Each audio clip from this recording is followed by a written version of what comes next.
Hey guys, welcome back to my channel. So in my last video you saw that someone's getting these babies. So I want to look at them today and I just want to see what they're doing. I have not looked at them. Let's see. Oh boy. Look. One breeding pair, one breeding pair. Look at that. When you see worms like together like that, they're very happy in here. Very happy. Let me go get a glove and see what they're doing down there. So I got a glove on because honestly I don't want to have to run to get my hand. Oh look, a third breeding pair. They're doing really well. Oh boy, look at that. Man, someone's gonna be really lucky. They're doing really well. Let's get some oxygen in here. It's good to fluff it up once in a while. I mean, usually breeding worms, they don't like it because it disturbs them, but once in a blue moon, I just go by my instincts and I give them a fluff. Look, another pair right there. That's 4. They're definitely happy in here. And as you can see, the rabbit poop is gone. And I fed them chow yesterday, and that's gone. So these worms have a tremendous appetite. They're doing very well. Hey, look, a traveler. So let's get them covered up again. And before I leave here today, I'll feed them again. No, we're not going anywhere. One of them was trying to crawl out.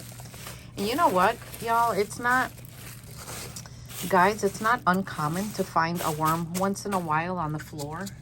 It's just not. It happens. There's nothing wrong. Now, if you see 20 of them on the floor, then something's going on. But 1 or 2, nah. Sometimes you just get one that wants to travel and doesn't know any better, you know? That's just how they are. Let's check out the red wigglers. Oh my gosh.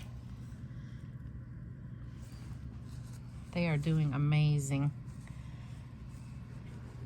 Look at them. They're doing very well. They are multiplying fast. These worms are big for red wigglers. Sometimes red wigglers are little, and that's okay. I just know how to fatten them up. I'm a cook at heart, guys. I know how to fatten everybody up. They're doing well.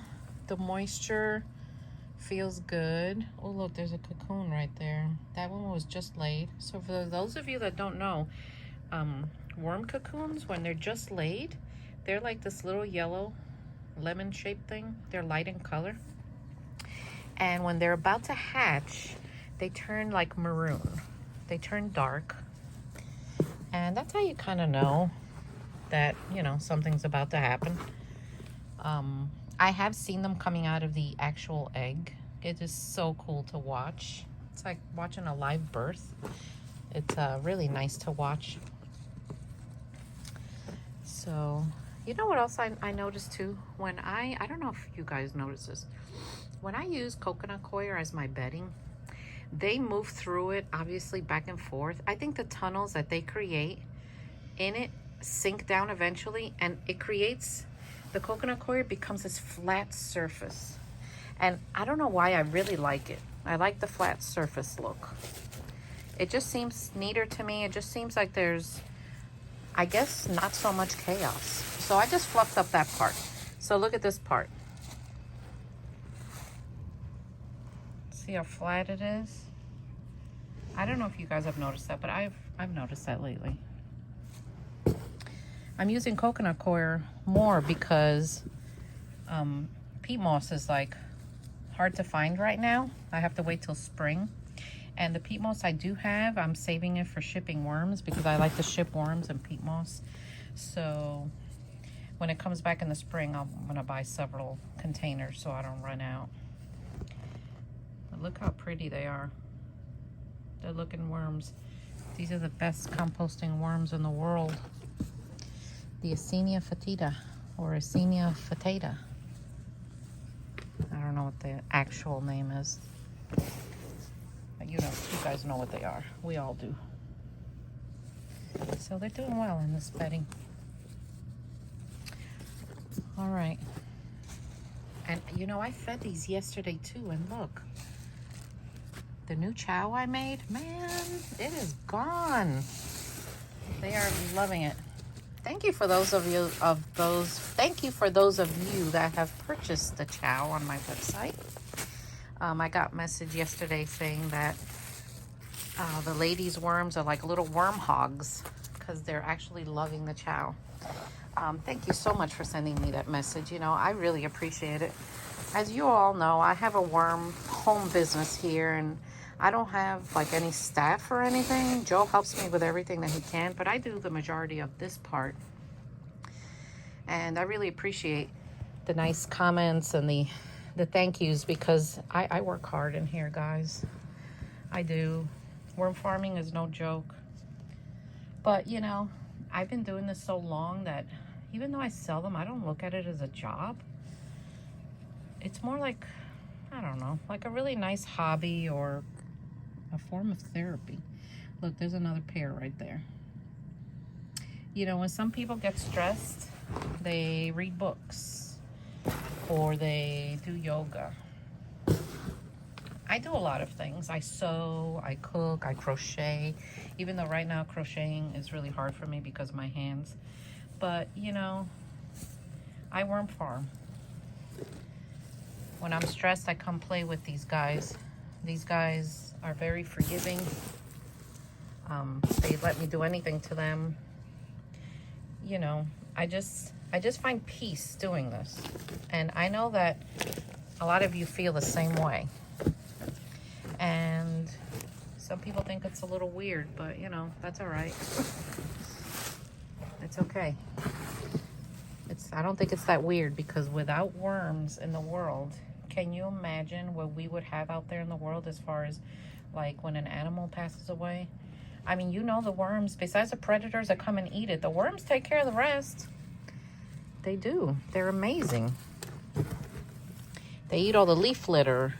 They eat like everything like that. So they are an incredible creature. This bedding is doing well. I put some shredded boxes in here. So when, I don't know if you've noticed this, when you wet a box, it gets that slimy feeling. Well, that's actually the glue that holds the box together, and worms love it. Because remember I told you worms love like sweet things? So they actually love that glue. Oh my gosh, this thing is still in here. I keep forgetting about it. So they'll eat the box because of the glue.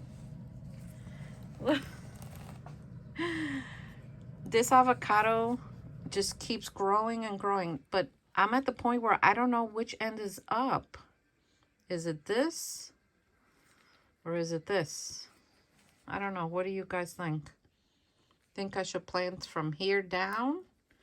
You think this is like the little tree? Or is this? You know what? I don't know. I'm just going to leave it here. And the day I remember, he'll get planted. So far, he's doing okay down there, right? So I definitely have to feed these guys again. So they're doing well. It's time for the pumpkins. And this is what I want to show you. These bins are ready to be sifted. Some of them are.